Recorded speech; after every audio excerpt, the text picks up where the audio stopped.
alabo, Señor, te adoro por todo lo que eres, todo lo que has hecho.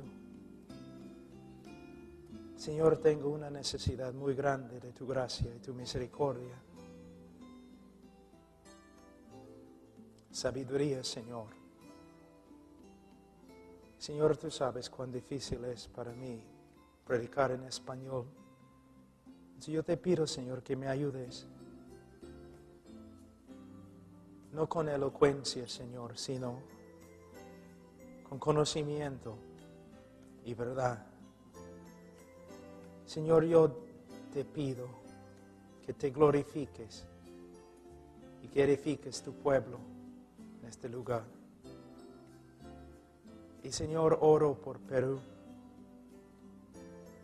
todas las provincias, Señor, todas las tribus, todos los pueblos, donde el Evangelio todavía no haya llegado. Oh Señor, levanta, Señor, obreros, pero obreros que pueden predicar bien el Evangelio de Cristo. Para la gloria de tu nombre y la salvación de tu pueblo. En el nombre de Cristo Jesús. Amén. Como siempre, es un privilegio muy grande para mí estar con ustedes. Y hoy día vamos a estudiar un tema muy importante con respecto a la corrupción del hombre o la depravidad total del hombre.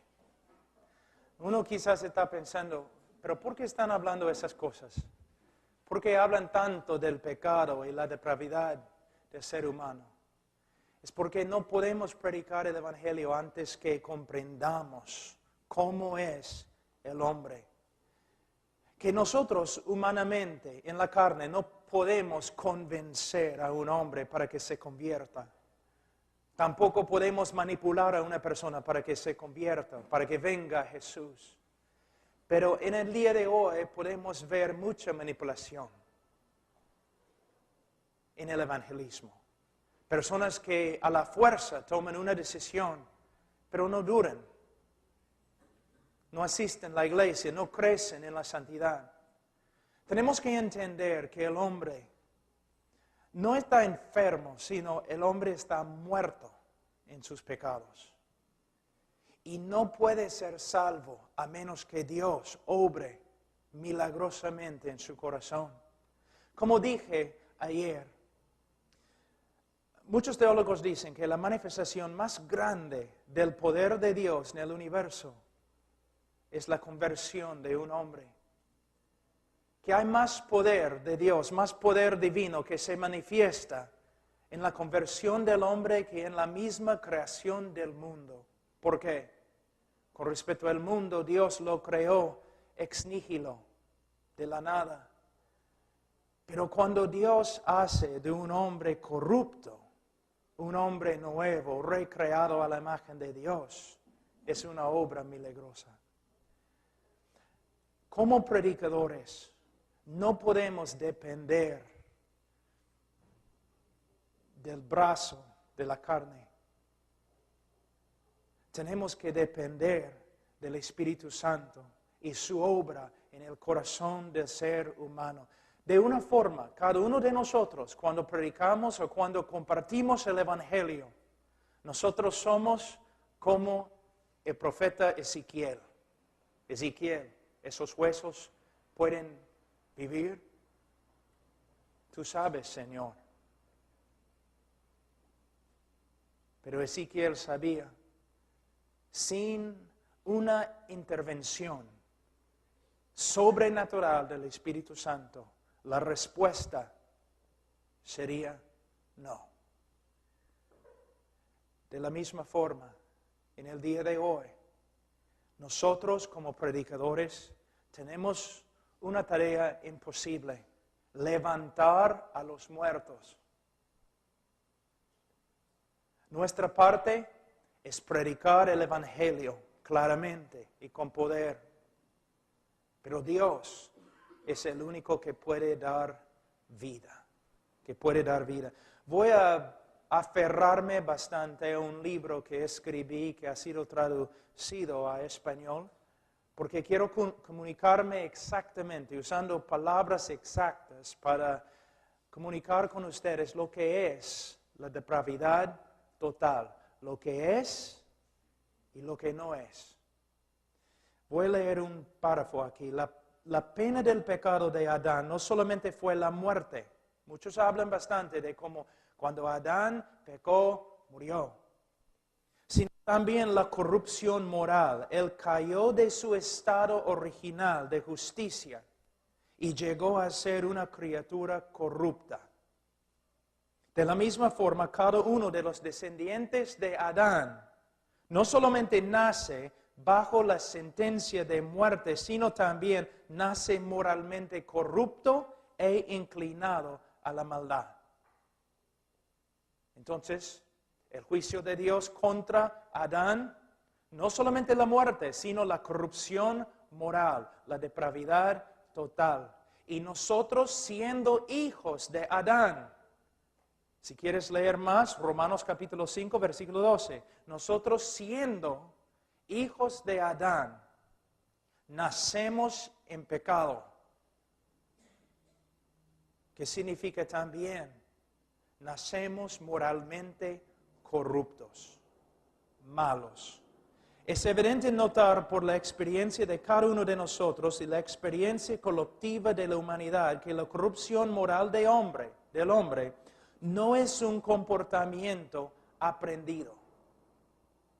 Muchos de los psicólogos en el día de hoy, sociólogos y otros dicen que, bueno, el joven se extravió moralmente por causa de la sociedad, o el hombre se extravía por causa de la sociedad en la cual nace. Pero lo que tenemos que ver es que la sociedad es un producto del hombre y del corazón del hombre. El hombre hace lo malo porque el hombre es malo. La corrupción moral del hombre no es un comportamiento aprendido, sino una característica inherente, arraigada profundamente en el corazón. Es una parte de su ser, no una parte superficial. La esencia más profunda de lo que es el hombre es depravado, torcido, pervertido, caído. La historia humana, la literatura secular y sagrada, filosofía y religión abundan con ilustraciones de la lucha del hombre con su propia corrupción y propensión a la maldad. ¿No es cierto? Es cierto. Cualquier persona en esta iglesia ahora podría levantarse y testificar lo mismo. Que hay una lucha tremenda dentro del corazón. Ahora, las palabras inspiradas del apóstol Pablo reflejan la angustia de cada hombre que ha llegado a comprender la realidad de su propia condición moral. En Romanos capítulo 7, versículo 15, ¿qué dice el apóstol Pablo? Porque lo que hago no lo entiendo, pues no hago lo que quiero, sino lo que aborrezco, eso hago. Solamente para darles una ilustración. Cuando estoy predicando el Evangelio a un grupo de incrédulos, en un lugar quizás donde el Evangelio no se ha predicado, yo siempre doy esta ilustración. Si yo pudiera, hablando al incrédulo, si yo pudiera quitar tu corazón y yo pudiera poner el contenido de tu corazón en un DVD o video, y si yo pudiera dar ese video aquí, esta noche, ante toda la gente en este auditorio, tú correrías de aquí y nunca regresarías, porque has pensado cosas tan horribles que ni puedes compartirlas con tus mejores amigos. Y has hecho cosas tan oscuras que ni puedes compartirlas con tus mejores amigos. amigos. Así es el hombre. Así es el hombre. Y el decir no es negar la realidad. Tú sabes que el hombre es así. Aún el creyente, regenerado, renovado en su mente, su corazón, tiene que luchar diariamente contra su carne, contra esta parte todavía caída dentro de él.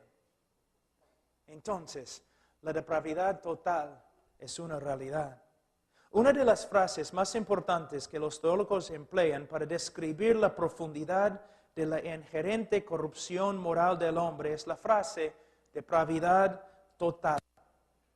La palabra depravidad proviene de la preposición latina de, que comunica intensidad, y la palabra latina pravus, que significa torcido o pervertido. El decir que algo es depravado significa que su estado original ha sido torcido o pervertido. El decir que el hombre es depravado significa que él ha caído de su estado original de justicia y que su misma naturaleza ha llegado a ser extremadamente corrupta. Cuando los teólogos usan términos como la depravidad total o radical, es importante entender exactamente lo que quieren decir. Y ahora vamos a estudiar lo que no significa la depravidad total y lo que significa. Pero primero me gustaría hablar con ustedes acerca de una cosa muy importante. Y vamos a tocar este tema mañana, Dios mediante. Vamos a hablar mañana del libre albedrío. Pero algo que cuando los predicadores hablan del libre albedrío, se olvidan de algo muy importante. El libre albedrío, o la voluntad de una persona, se relaciona directamente con su naturaleza.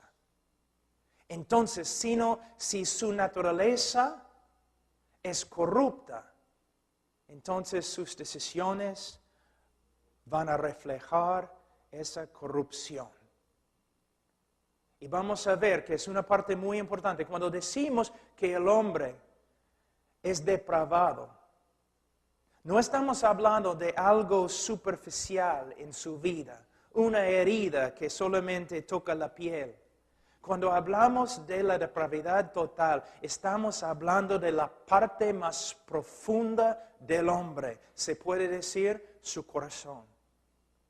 Obviamente, cuando la Biblia habla del corazón del hombre, no está hablando de su corazón físico, sino está hablando del sede de su ser. Lo que el hombre realmente es.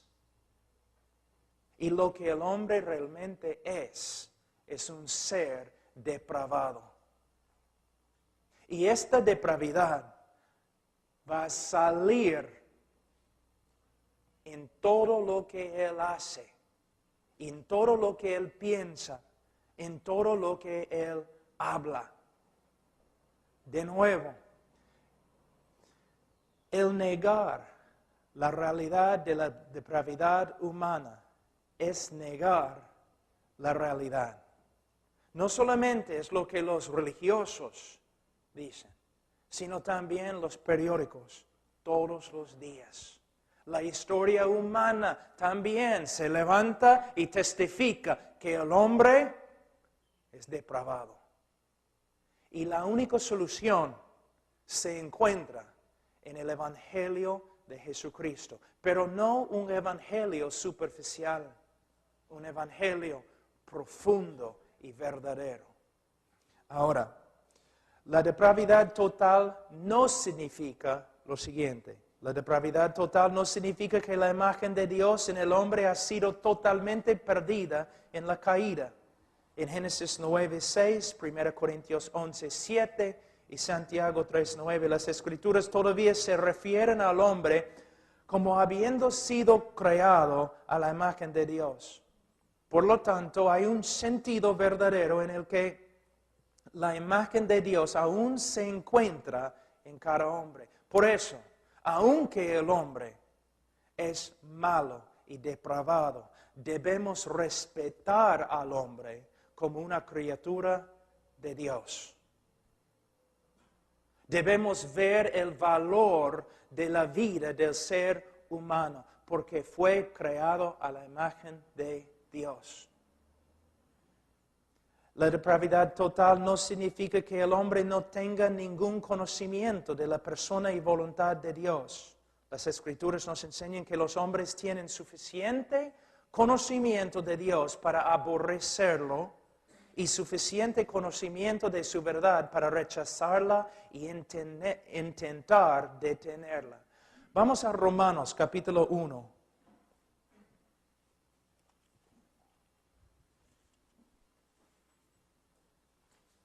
Romanos 1.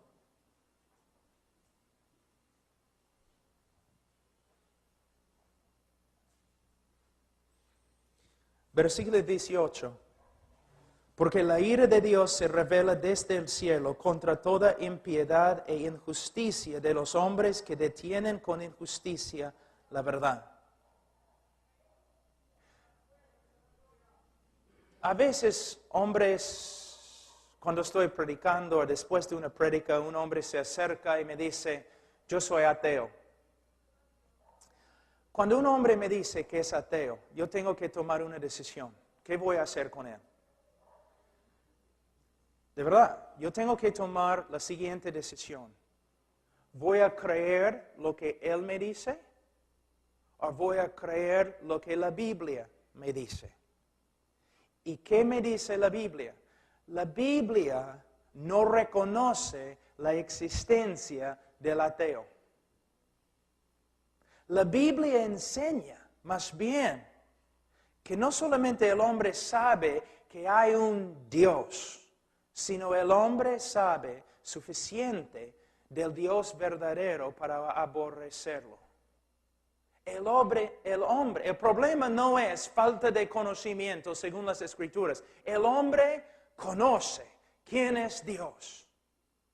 Y el hombre pelea con todo lo que tiene para detener la verdad que él conoce.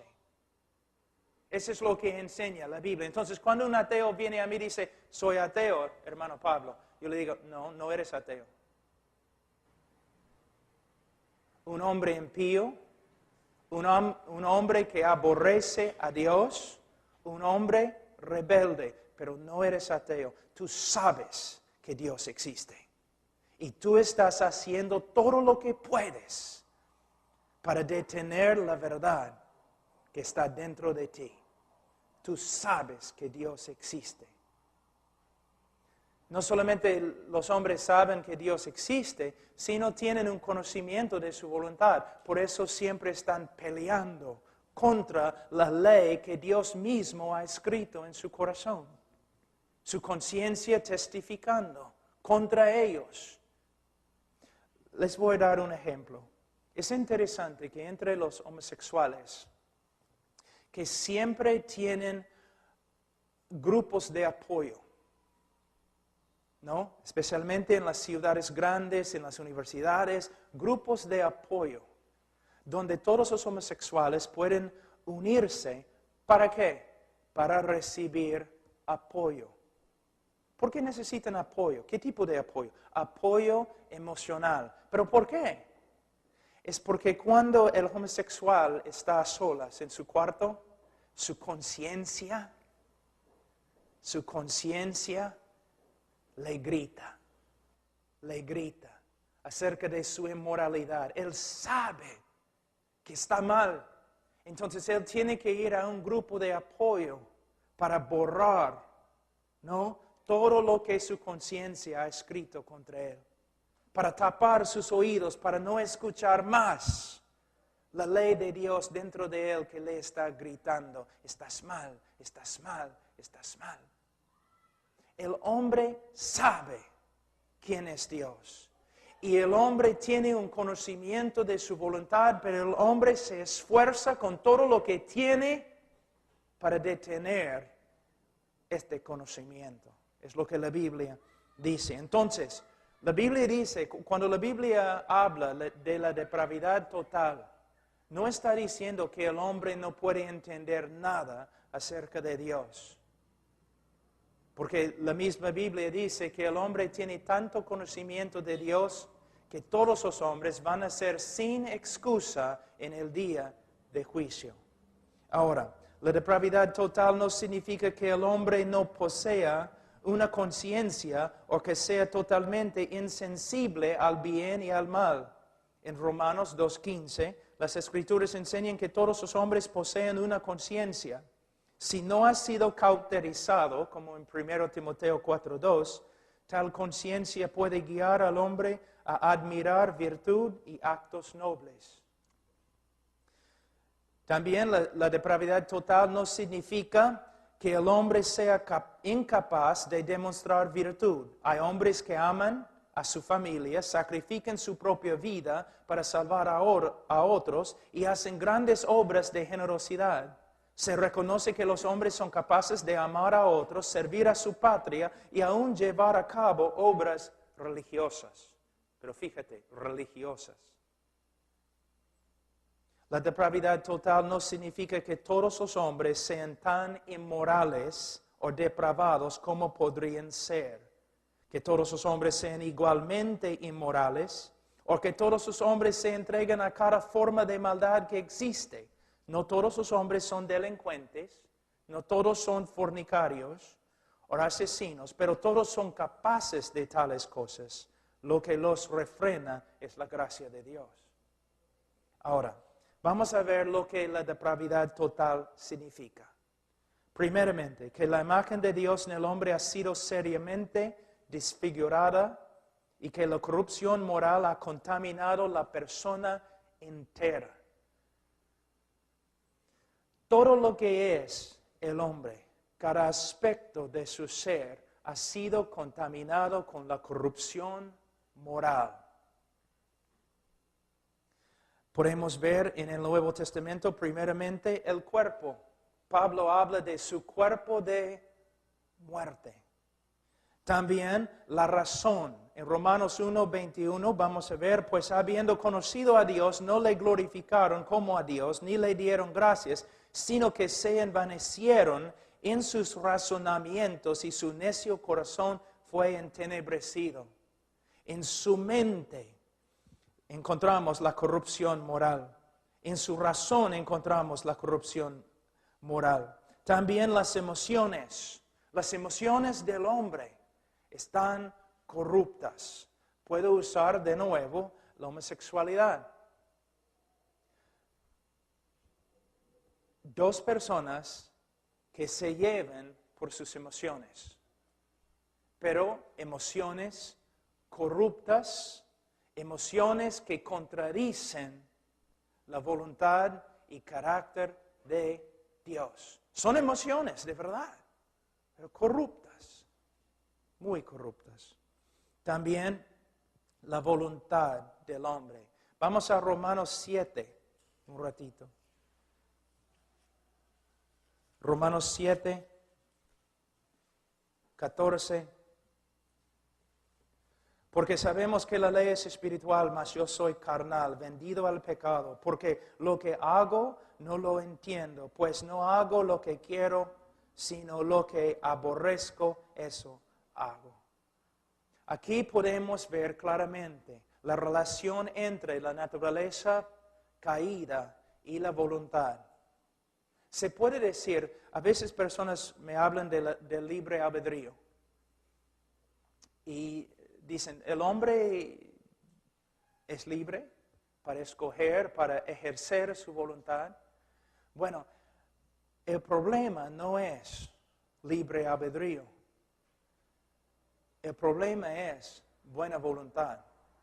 El hombre es libre para escoger, pero puesto que su naturaleza es corrupta, él siempre va a escoger lo malo. De nuevo, la voluntad es una esclava a la naturaleza. El hermano nos dio un ejemplo hoy día, voy a dar otro muy parecido de Carlos Spurgeon. Vamos a decir que tengo aquí un plato de ceviche. pero de Sullana, donde el ceviche es mejor. Un plato de ceviche, bien grande, un fuente de ceviche. Y aquí tengo basura. Y atrás tenemos un chancho. Y yo digo, suelta el chancho. ¿El chancho a dónde va a correr? A la basura. ¿Por qué? Es un chancho, pues. Es lo que los chanchos hacen. No se puede separar la voluntad del chancho de la naturaleza del chancho. Y es una buena ilustración de la conversión. Por ejemplo, soltamos el chancho. Él corre inmediatamente a la basura. De la misma manera, el hombre es como un chancho corriendo a la basura del pecado y mete su cabeza dentro del balde y empieza a comer feliz. Pero ¿cómo podemos salvar al hombre? Tenemos que cambiar su naturaleza. Pero ¿cómo podemos cambiar su naturaleza? No podemos, pero Dios puede. Es la obra regeneradora del Espíritu Santo. Un hombre está ahí viviendo en su pecado. No tiene vergüenza. Se gloria en su pecado. ¿Por qué? Porque es pecador. Pero el momento que Dios cambia su naturaleza, el momento que el Espíritu Santo regenera su corazón, Él cambia. No más quiere comer el pecado. No más se gloria en su pecado, sino aborrece el pecado y comienza a vivir como una criatura nueva. Entonces hay una relación directa entre la voluntad y la naturaleza. La depravidad total significa que la imagen de Dios en el hombre ha sido seriamente desfigurada y que la corrupción moral ha contaminado la persona entera. También significa que el hombre nace con una propensión o inclinación hacia el pecado. Todos los hombres son capaces de la más grande maldad, los crímenes más indecibles y las perversiones más vergonzosas. Es lo que enseña la Escritura. En el día de hoy muchas veces predicamos el Evangelio como si el hombre fuera una víctima de las circunstancias. Hasta en las grandes campañas en el día de hoy, ¿no? En la radio, si todo el mundo te ha maltratado, si nadie te ama como mereces, entonces ven a la iglesia esta noche y vamos a hablarte de Jesucristo que sí te ama. Entonces, básicamente estamos diciendo, tú eres una víctima, todos los demás tienen la culpa, y por eso estás quebrantado, pero ven acá y Jesús te va a amar, Jesús te va a sanar. Cuando debemos decir, eres un criminal, te amamos, pero tienes que darte cuenta que eres un criminal. Hasta Romanos 1:30, la Biblia dice, aborrecedor de Dios eres. Y todos tus problemas, toda la vaciedad en tu vida proviene de tu culpa. Pero Cristo murió por los pecadores. Ven esta noche, escucha el Evangelio, un mensaje que sí te puede salvar. Voy a hablar un ratito acerca del aborrecimiento del hombre hacia Dios, porque la Biblia dice claramente en Romanos 1:30 que los hombres son aborrecedores de Dios. ¿Tan contaminada es la naturaleza humana? Sí. ¿Pero qué significa? Bueno, muchas veces cuando predico sobre este tema, una persona se me acerca y me dice, pero yo nunca he aborrecido a Dios. Entonces, de nuevo, tengo que tomar una decisión. ¿A quién voy a creer? ¿A esta persona? ¿O Dios que dice los hombres son aborrecedores de Dios? Pero muchos de verdad creen que nunca han aborrecido a Dios. Pero lo que tienes que entender es la idolatría del ser humano. Una vez un pastor me dijo en Estados Unidos, él me dijo, Pastor Pablo, nosotros queremos que vengas a la iglesia a enseñar una semana sobre los atributos de Dios. Y era una iglesia más o menos liberal, ¿no?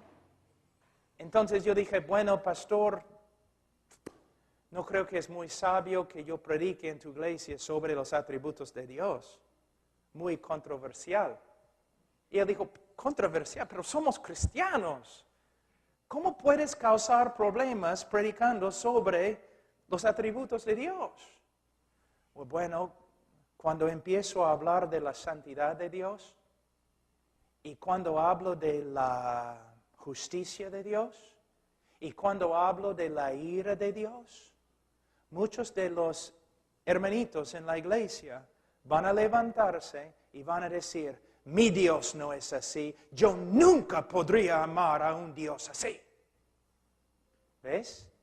Entonces, lo que podemos ver, escúchenme, pastores, mayormente nadie predica sobre los atributos de Dios en las iglesias. Por eso la gente es ignorante de quién es Dios. Entonces, ellos tienen ideas de quién es Dios, ideas no bíblicas. Entonces, no están amando al Dios de la Biblia, sino amando a un Dios que ellos mismos han creado, que es más como Papá Noel que Dios de la Biblia. ¿Te das cuenta? Entonces, toda la gente en la iglesia está diciendo, yo amo a Dios, yo amo a Dios. Pero no saben nada de Dios. Fíjense, mira. Algunos de ustedes se han graduado de seminarios, de institutos bíblicos. ¿Cuántos años pasaron estudiando solamente los atributos de Dios? ¿Cuánto tiempo? Algunos de ustedes están pastoreando años. ¿Cuánto tiempo han pasado solamente enseñando quién es Dios? Y de ahí pensar, ¿pero por qué hay tantos problemas en la iglesia? Ni sabemos quién es Dios. Yo les voy a dar un ejemplo. Es un poco fuerte, pero un día un pastor estaba predicando en Canadá. Estaba predicando ahí en Canadá y un pastor muy conocido, un buen predicador. Y él estaba hablando de la SIDA como un juicio de Dios. La SIDA, el SIDA, como el juicio de Dios. Y una hermana se levantó en medio de su prédica y gritó, no puede ser, el SIDA no es el juicio de Dios para nada. Entonces el predicador dijo, ¿por qué hablas así? Bueno, el SIDA no puede ser el juicio de Dios porque los niños también mueren con SIDA y Dios no juzgaría a los niños así. Todos en silencio y el pastor respondió, hermanita, ¿cuántos niños mataron Dios durante el diluvio de Noé? Te fastidia, ¿no? Lo que dije. Es un Dios. Es peligroso. No es Papá Noel. Es Dios. Hay que temer a Dios. ¿Cómo vas a temer a Dios si ni conoces a Dios? Mi Dios nunca haría tal cosa, pero el Dios de la Biblia sí.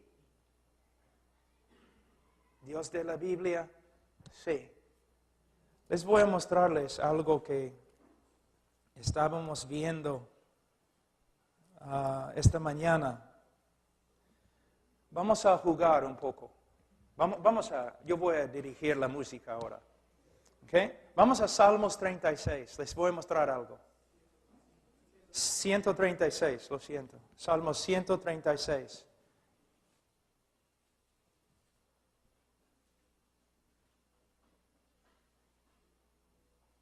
Yo voy a leer la primera parte del versículo y tú vas a leer la segunda parte del versículo.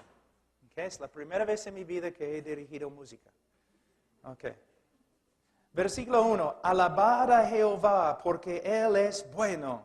Porque para siempre es su misericordia. Alabad al Dios de los dioses porque para... ¿Ok?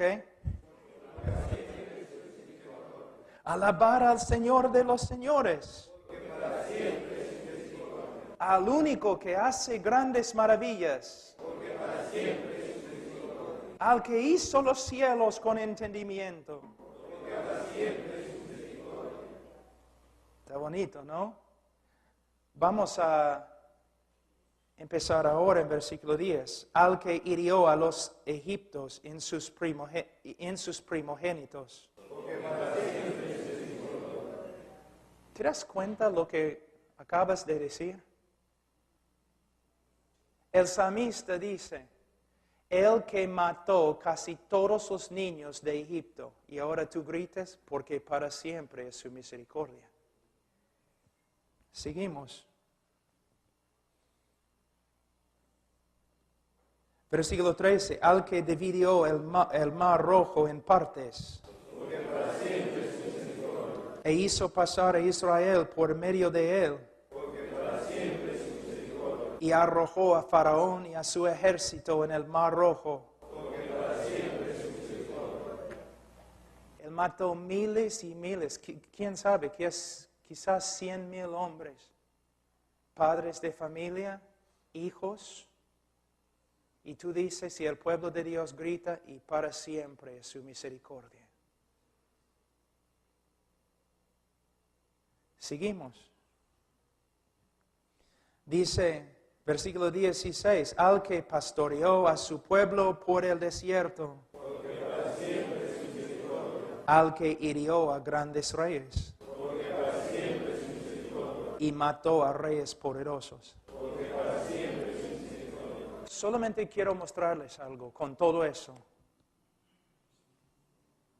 ¿Pueden ver que este Dios no es como el Dios que se predica en el día de hoy mayormente? Es un Dios que hay que temer.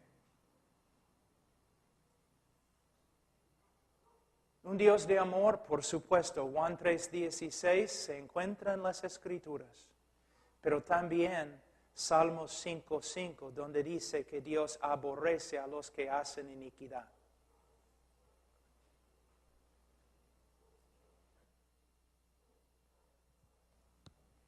Por eso el hombre es aborrecedor de Dios. Aún muchos que van a la iglesia, porque de sus predicadores lo único que ellos han escuchado es algo como Papá Noel.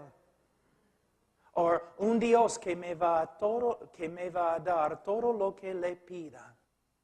Un Dios que me va a sanar. Un Dios que me va a dar victoria. Un Dios que me hace prosperar. Y un Dios también que posiblemente te puede matar. Estoy hablando así, tan fuerte, porque, hermanos, seminaristas graduándose con su título y han pasado quizás algunas clases estudiando casi nada acerca de los atributos de Dios, pastores y hombres de Dios que ni han enseñado al pueblo de Dios quién es Dios. Hay muchos problemas. El hombre es aborrecedor de Dios. De verdad. Ahora,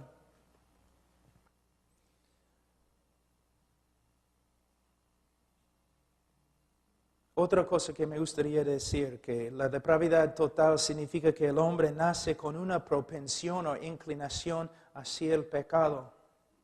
Todos los hombres son capaces de la más grande maldad, los crímenes más indecibles y las perversiones más vergonzosas.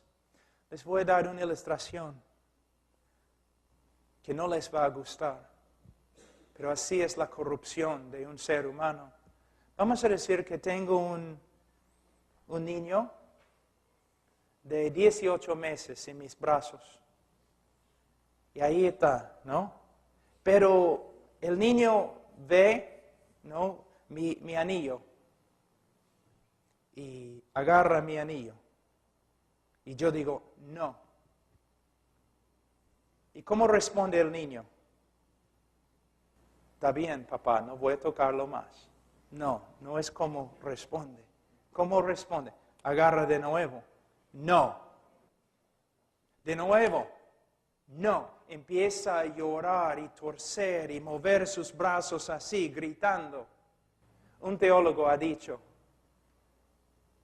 si este niño en ese momento tuviera la fuerza de un hombre de 18 años, mataría a su padre y le quitaría su anillo y saldría de la puerta, por la puerta, sin contrición o arrepentimiento.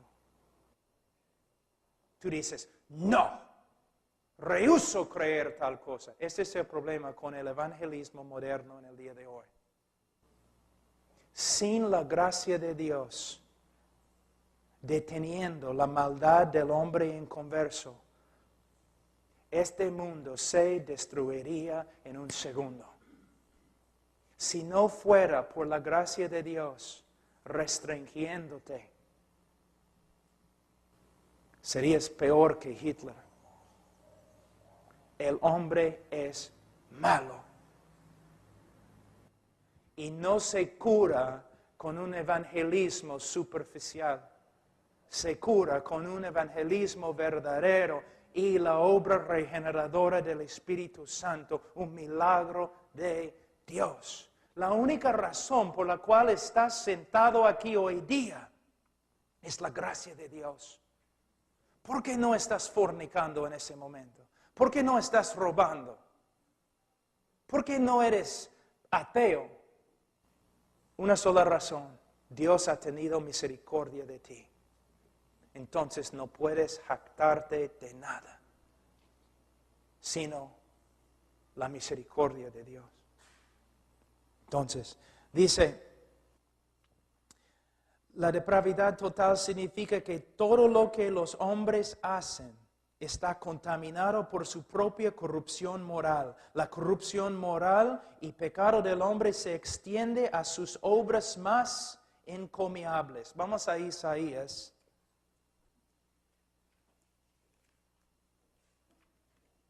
...64...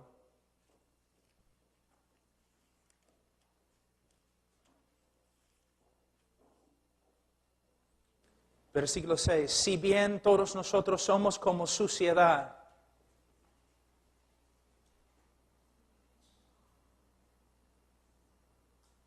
y todas nuestras justicias como trapo de inmundicia.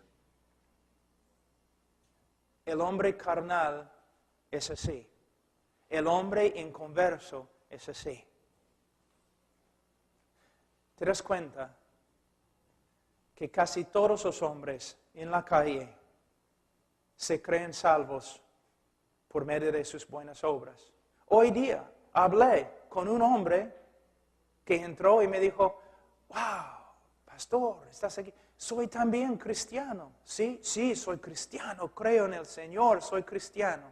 Yo le pregunté, hermano, si murieras ahora mismo, ¿dónde irías? Bueno, no estoy seguro, quizás al cielo, quizás al infierno, porque tengo algunas buenas obras y creo que... ¿Dónde aprendió su cristianismo? Hermanos, por esta causa, el apóstol Pablo trabaja con todo lo que tiene en Romanos 1, 2 y 3 para exponer el pecado del hombre, para matar una vez para siempre esta esperanza vana de que el hombre puede salvarse o presentarse ante Dios con sus obras. Por eso hablamos de la depravidad humana, para matar esta herejía una vez para siempre, para que los hombres que se glorían en Cristo. ¿Ves? Imagínense que yo trabajé un poquito con los leprosos de San Pablo. cerca a Brasil, en el río Amazonas. Y es algo de verdad que te asusta. La lepra es una de las enfermedades más espantosas que hay. Imagínense, vamos a decir que tenemos un leproso aquí hoy día. Si tuviéramos un leproso aquí, lo habrías olido antes de entrar. Apestan. Y tiene saliendo de su cuerpo sangre y pus. Es horrible. Imagínense que nosotros tenemos aquí hoy día un leproso y todos nosotros decidimos, bueno, tenemos que ayudarle un poco. Tenemos que arreglar su vida, ¿no? Entonces, aquí es lo que vamos a hacer. Vamos a Gamarra y vamos a comprar una tela muy, muy fina. La mejor que hay, de sede. Y vamos a venir y vamos a envolver al pobre en la tela para hacerle presentable, ¿no? A todos. Entonces, compramos la tela, regresamos, hacemos un traje o algo así y ya está. Bonito. Algunos segundos.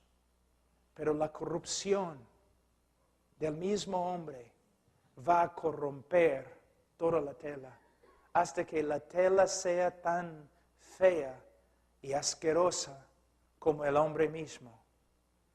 Por eso, nuestras buenas obras no pueden salvarnos, porque nuestras buenas obras son tan sucias y depravadas como nuestro mismo corazón. Ahora, estoy hablando del no creyente, del hombre natural, el hombre caído. Pero en la calle hay hombres que están caminando por todos lados creyendo que son salvos por medio de sus buenas obras y muchos de ellos han escuchado prédicas evangélicas. Es importante que denunciemos el pecado en el hombre, que trabajamos, que nos esforzamos a exponer cómo es la condición verdadera del hombre, para que el hombre pueda entonces ser salvo. Ahora, la depravidad total significa que las obras de los hombres no son el resultado. Eso es muy importante. Las obras de los hombres no son el resultado de su amor para con Dios o un deseo de obedecer sus mandamientos. Ningún hombre ama a Dios de una manera digna o como su ley demanda, como en Deuteronomio y Mateo, con todo su corazón, con toda su fuerza. Tampoco hay un hombre que glorifique a Dios en pensamiento, palabra y obra, aunque Dios merece que le glorifiquemos si tomamos agua o comemos comida. Todos los hombres se prefieren a sí mismos que a Dios. Voy a leer de nuevo. Todos los hombres se prefieren a sí mismos que a Dios, y todas las obras de generosidad, heroísmo, lealtad y devoción religiosa son el resultado del amor del hombre para con sí mismo, pero no de un amor verdadero y sincero para con Dios. Hablando del hombre natural, sin Cristo. Les voy a dar un ejemplo. Nosotros siempre estamos pensando horizontalmente en vez de verticalmente. Por ejemplo, cuando testifico a una persona, dice, bueno, voy a ir al cielo porque soy un buen esposo, soy un buen padre, trabajo duro para mi jefe, nunca he matado a nadie. Está pensando cómo, horizontalmente, así. Voy a ir al cielo por medio de lo que he hecho a los hombres. Pero mira, ni está pensando en su relación con Dios. Tengo una pregunta. Un ateo que tiene un enemigo, un ateo en Lima que tiene un enemigo en Piura. Un enemigo que lo aborrece. Pero el ateo en Lima descubre que su enemigo está muriendo de una enfermedad bien grave. Entonces el ateo en Lima vende todo lo que tiene, su casa, su carro, todo, para comprar una medicina. Y de ahí, caminando, lleva la medicina a su enemigo y su enemigo toma la medicina y se sana. Tengo una pregunta.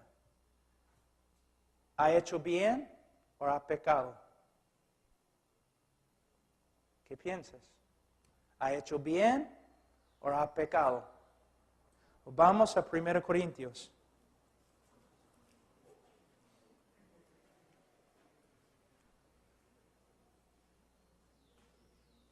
Días.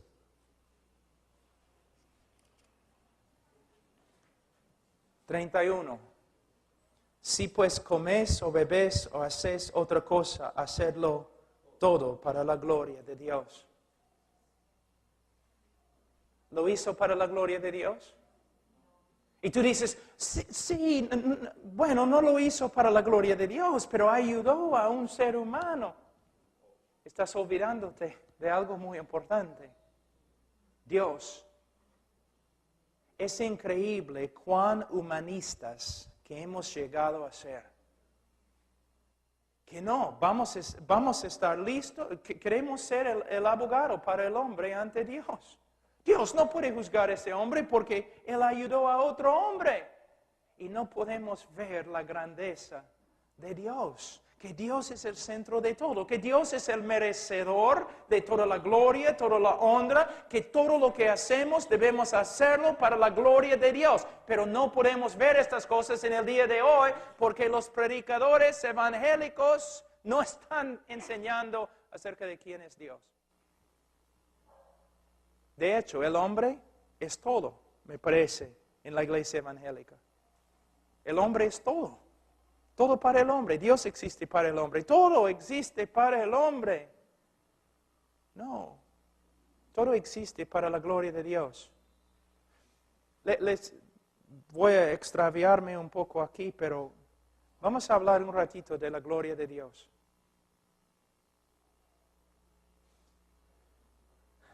Aquí es un problema teológico. ¿Por qué Dios salvó al hombre? Tú dices, bueno, Dios salvó al hombre porque ama al hombre. ¿Ok? ¿Por qué Dios ama al hombre? Esa es la pregunta. Tiene que haber una razón. Uno de los teólogos más grandes en el mundo, Jonathan Edwards, dijo que las criaturas razonables tienen que tener un fin razonable, una razón por la cual hacen todo. Entonces, si Dios salva al hombre porque ama al hombre, la próxima pregunta es, ¿pero por qué ama al hombre? ¿Qué hay dentro del hombre que invoca el amor de Dios? O vamos a ver, el hombre es depravado, impío, pecador, enemigo de Dios, amador de sí mismo. Entonces podemos escudriñar la vida del hombre años y años y años y no vamos a encontrar ninguna razón dentro del hombre por la cual Dios lo ama. ¿Por qué Dios ama al hombre? Bueno, primeramente necesitamos entender que Dios es amor. Pero yo pensaba que Dios hacía todo para mí. ¿No es interesante que yo puedo ir a una iglesia y yo puedo decir, todo lo que Dios ha hecho, Él ha hecho para ti? Y todos dicen, amén. Pero si yo digo, todo lo que Dios ha hecho para sí mismo, para su gloria, por causa del amor que Él tiene para sí mismo. Todos dicen, pero yo no creo que está correcto. ¿Es correcto que Dios hace todo para ti?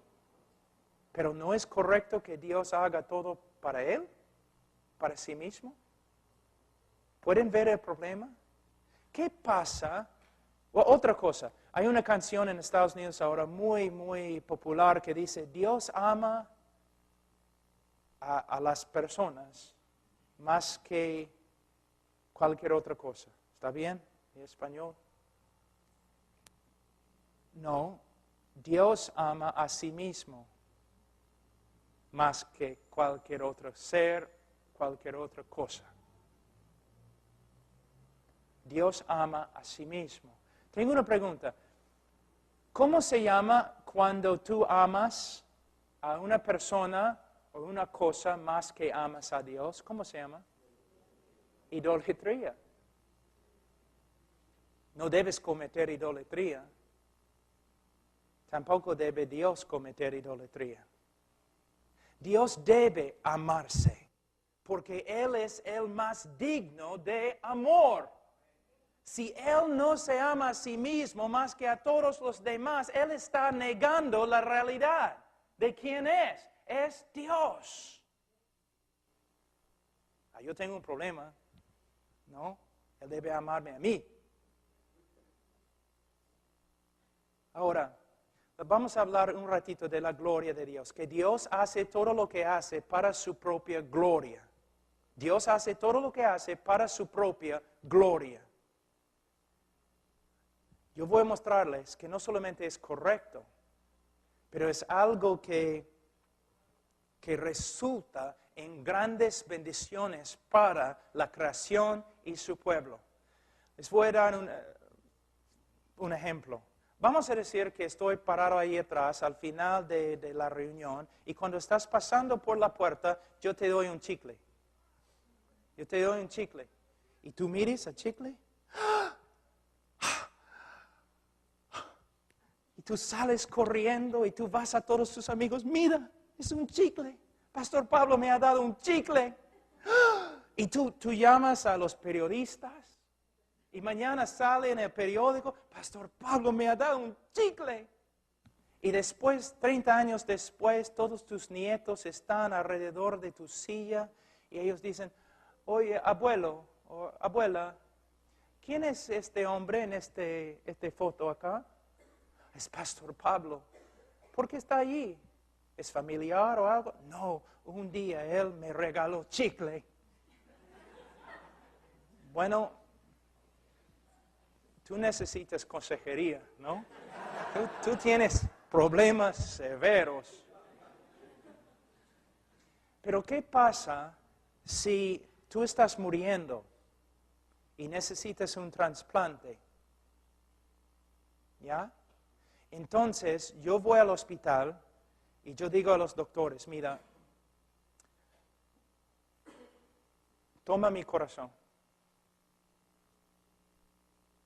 y dáselo. Entonces, me operan y muero. Y tú te levantas el próximo día vivo.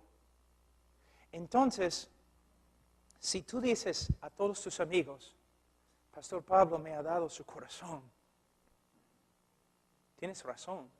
Si llamas a los periodistas y tú dices, mire, yo estaba muriendo y que ni me conoce, me dio su corazón. Y si 30 años después tus nietos te preguntan, ¿quién es este? Tú puedes decir, si no fuera por ni estarías acá. Él me ha dado su corazón.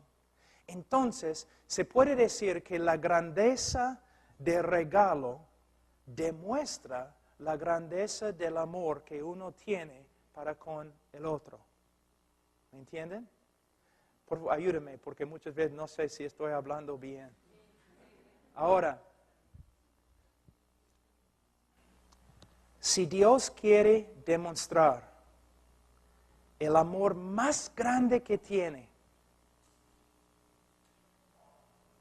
a su creación y especialmente a su pueblo, ¿qué debe hacer? Él debe darles el regalo más grande que Él puede dar. ¿Cuál es el regalo más grande que Él puede dar?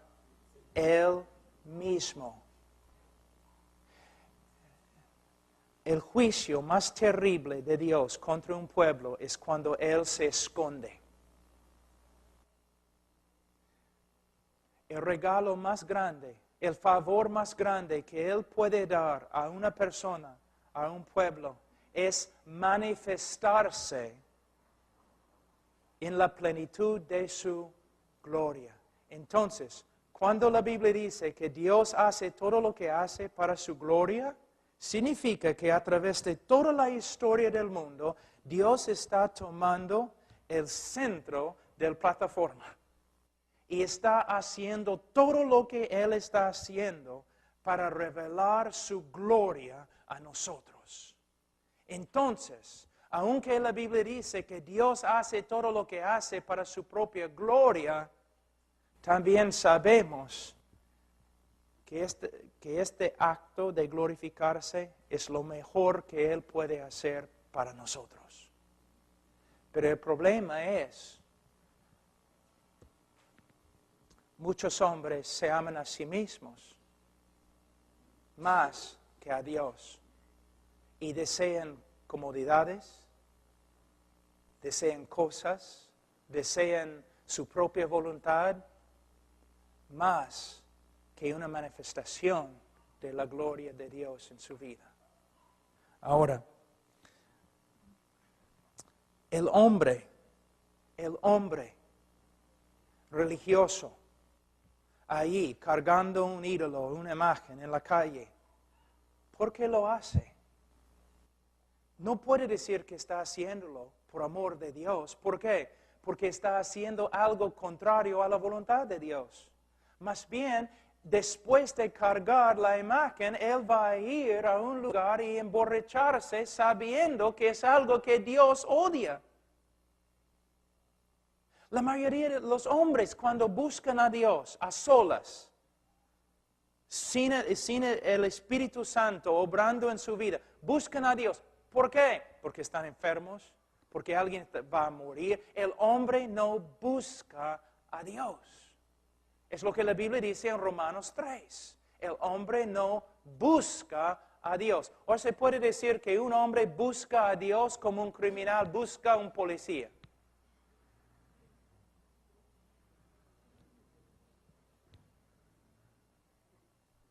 Recuerden lo que dijo Jesús. Ustedes no quieren venir a la luz porque sus obras son malas. Y vamos a hablar de esa verdad mañana. Ahora, la depravidad total significa que la mente del hombre es hostil hacia Dios, no puede sujetarse a la voluntad de Dios y no puede agradar a Dios. Romanos 8. Romanos 8, 7. Por cuanto los designios de la carne son enemistad contra Dios, porque no se sujetan a la ley de Dios, ni tampoco pueden. Y los que viven según la carne no pueden agradar a Dios. Wow. El hombre no puede. Ahora, un ratito voy a hablar de esta frase, el hombre no puede. Muchos dicen, si el hombre no puede buscar a Dios, si el hombre no puede encontrar a Dios, si el hombre no puede obedecer a Dios, entonces el hombre no es culpable. No podemos juzgar a un ciego porque no puede leer un mapa. No podemos condenar a un hombre sordo porque no nos escuche. Entonces, si el hombre no puede buscar a Dios, si el hombre no puede encontrar a Dios, si el hombre no puede obedecer a Dios, todo lo que la Escritura dice, entonces el hombre no es culpable. Pero no es cierto. El hombre no puede, porque el hombre aborrece tanto a Dios. Les voy a dar un ejemplo. Aquí tengo mis notas acá, creo. Aquí. Vamos a avanzar un poco más hoy día. Escuchen un versículo muy importante en Génesis 37:4. Y viendo sus hermanos, los hermanos de José, que su padre lo amaba más que a todos sus hermanos, le aborrecían y no podían hablarle pacíficamente. Fíjense en la palabra, no podían hablarle pacíficamente. No, tengo un problema. Ellos supuestamente hablaban arameo, como José, pero dice que no podían hablarle pacíficamente. Tenían bocas, tenían lenguas, no eran sordomudos, no podían. ¿Por qué no podían hablarle pacíficamente? Porque le aborrecían. El odio en el corazón de ellos no permitía que ellos le hablaran pacíficamente. Una vez has escuchado una persona, una mujer de muchos años, una anciana, llena de amargura, viviendo con su esposo, y el pastor visita la casa y dice, hermana, yo sé que tu esposo pecó contra ti hace 25 años, pero tienes que perdonarle. ¿Y qué dice ella? ¡No puedo! ¿Ves? ¡No puedo! ¿Tiene lengua? Boca, habla español, vive en la misma casa, porque no puede. Porque su voluntad es una esclava de su naturaleza. Su voluntad es una esclava al odio que existe dentro de su corazón. Cuando decimos que el hombre no puede ver a Dios, es porque el hombre odia a Dios tanto que hace así. No quiero. Cuando decimos que el hombre no puede escuchar a Dios, es porque el hombre odia a Dios tanto que dice no quiero. Cuando decimos como Jesús que uno no puede acercarse al Padre, es porque no quiere. Y no quiere porque aborrece tanto a Dios. Por eso Romanos 1:30, los hombres son aborrecedores de Dios.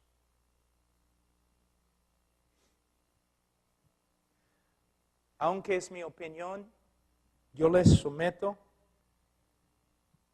que en este momento, en el infierno, el odio contra Dios es tan grande que si Dios dijera, abre la puerta para que salgan, ustedes pueden salir, solamente tienen que doblarse la rodilla y decir que soy el Señor de los señores.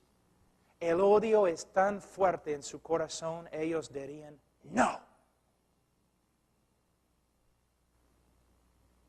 Hermanos, cuando predicamos el Evangelio, tenemos que darnos cuenta que ese no estamos tratando de vender algo.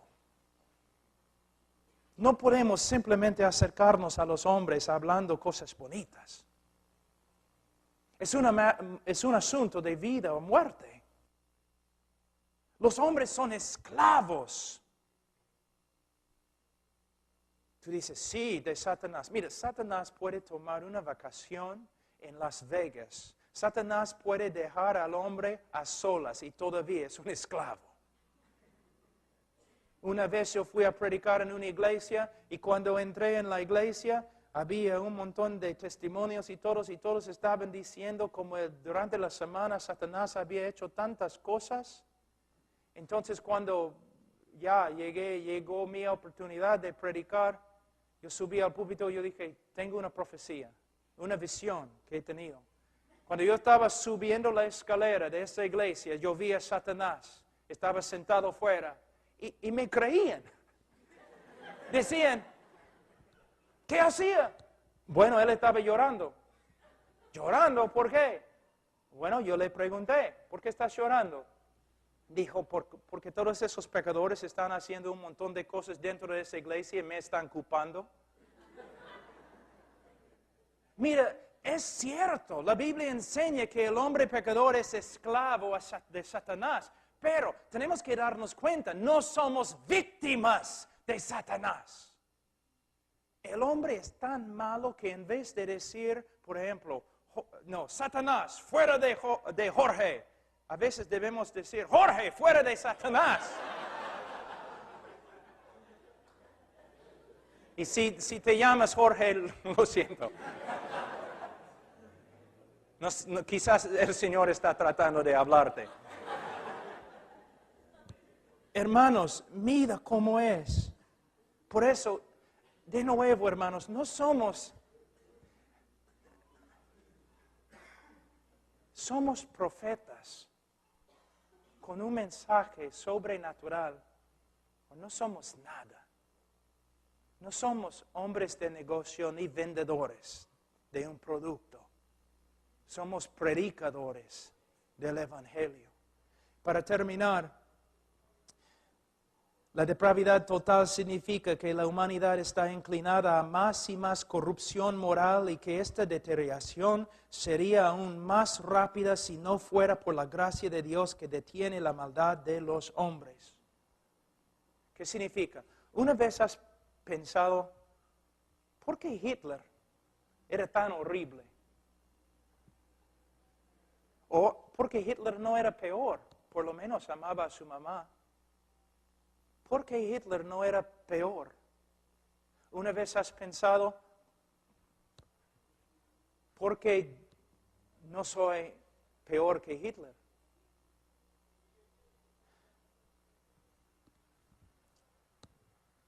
Todos los hombres son iguales con Hitler. Básicamente, en su esencia, todos los hombres son depravados.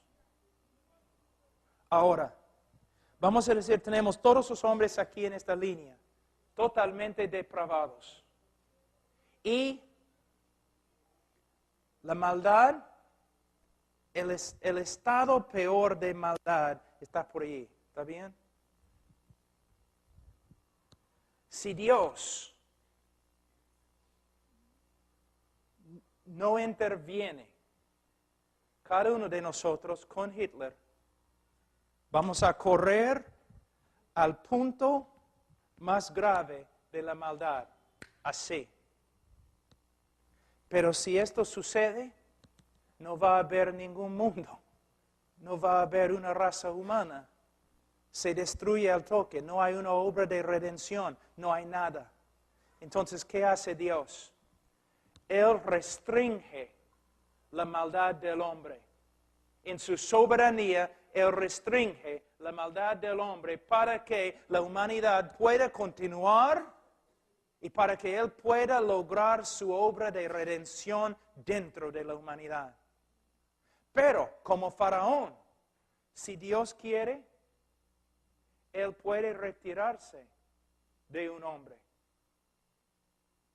Y el hombre va a ir corriendo.